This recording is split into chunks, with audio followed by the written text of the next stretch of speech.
Oi pessoal, tudo bem? Hoje a nossa dica vai ser sobre PG, progressão geométrica. A gente vai falar um pouquinho sobre soma infinita da PG, que a gente vai aplicar isso aqui em PGs convergentes, né? Que tem razão ali, chegando no máximo até 1, tem que ser menor do que 1. Essa soma aqui, essa fórmula, é da soma finita de PG. Quando te pedem, por exemplo, a soma de 10 termos, de 20 termos, quando te pedem alguma quantidade. Então, a gente tem que A1 multiplicado por Q, que é a razão, elevado a N, N no caso o número de termos, menos 1 sobre Q menos 1. O que acontece daqui para cá? Como a gente sai de uma soma finita para uma soma infinita? A gente só vai pensar que esse N aqui é um infinito, é um número extremamente grande. Por exemplo, vamos supor aqui que a razão seja igual a 1 meio. Então, o que a gente tem que calcular é 1 meio elevado a infinito, né? Então, por exemplo, 1 meio elevado a 1 dá 1 meio. 1 meio elevado ao quadrado dá 1 quarto.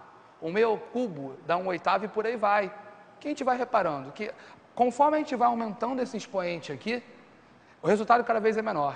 Então, quando a gente tem 1 meio elevado a n, dá alguma coisa, dá um número extremamente pequeno. De forma que a gente pode fazer o quê? Considerar que isso aqui, ó, é praticamente igual a zero. Dessa forma, o que vai sobrar para a gente nessa situação? A1 que multiplica 0 menos 1, ou seja, menos 1 sobre Q menos 1. Então, daqui a gente vai tirar aqui menos A1 sobre Q menos 1. Isso aqui a gente pode pensar também que é a mesma coisa que A1 sobre 1 menos Q. E a gente chega à fórmula da soma infinita da PG. Visto a fórmula, a gente tem que pensar onde a gente vai utilizar isso, né? É muito comum utilizar isso com questão sobre área. Que a gente pode criar um exemplo só para a gente poder utilizar essa fórmula. Imagina o seguinte, a gente está lidando só com quadrados aqui, tá? Todas as figuras aqui são quadrados. A gente tem um quadrado inicial, vamos supor que ele tem 1 centímetro de lado inicialmente, esse quadrado inicial. Então, a gente vai fazer um processo aqui em infinitas etapas, tá? O que vai acontecer? A cada etapa, a gente vai criar 3 novos quadrados a partir de um quadrado que a gente tinha na etapa anterior. Então, a gente tinha, por exemplo, na primeira etapa, 1 quadrado. Então, na próxima etapa, a gente vai ter 3 quadrados. Na terceira etapa, a gente vai ter 3 vezes 3, ou seja, a gente vai ter 9 quadrados e por aí vai. Se esse quadrado aqui tem 1 centímetro de lado e a gente garante para você que a cada nova etapa, o próximo quadrado tem 1/3 de lado do anterior, a gente pode pensar em tentar calcular onde pode parar a área total dessa figura. Vamos pensar da seguinte forma. A primeira etapa consiste só nesse quadrado. Então, para calcular isso, basta calcular a área desse quadrado, né? Então, a área do quadrado é L ao quadrado. Como ele tem o lado igual a 1, a gente vai ter 1 ao quadrado, que dá 1 centímetro quadrado. Para a gente calcular a área da segunda etapa, no caso desses 3 quadradinhos aqui, o que a gente faz? A gente calcula a área de um deles e multiplica por 3, né? 3 vezes a área de um quadradinho desse. Bom, esse quadrado maior tem 1 centímetro, então o próximo vai ter o quê? 1/3 de centímetro. Então, como é que vai ficar a área desse cara aqui?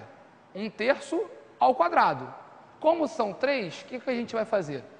3 vezes 1/3 ao quadrado.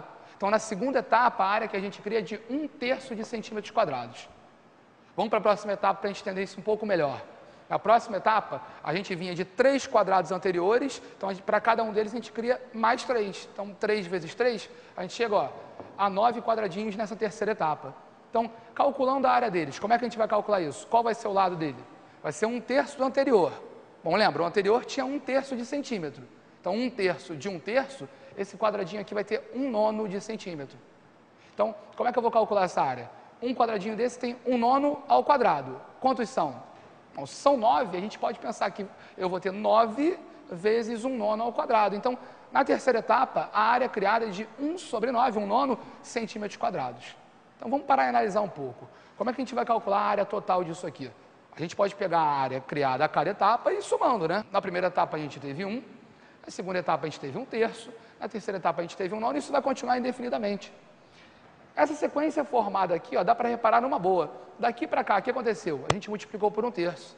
Daqui para cá, o que aconteceu? A gente também fez isso, a gente multiplicou por 1/3 de novo. Então, a sequência formada aqui é o quê? Uma PG, é uma progressão geométrica, onde o primeiro termo vale 1 centímetro quadrado e a razão vale 1/3. Então, o que a gente pode fazer? Já que a soma é infinita, a gente aplica aquela fórmula que a gente viu, A1 sobre 1 menos Q. Então, quanto é que vale o A1? A1, 1. Substituímos por 1. Sobre 1 menos a razão. 1 menos a razão que vale 1/3. Isso vai ficar 1 sobre 2/3, que é a mesma coisa aqui 3,5 centímetros quadrados. Então, o valor que se aproxima dessa área aqui é de 3,5, 1,5 centímetros quadrados. Assim, a gente pode aplicar essa fórmula em várias outras questões também.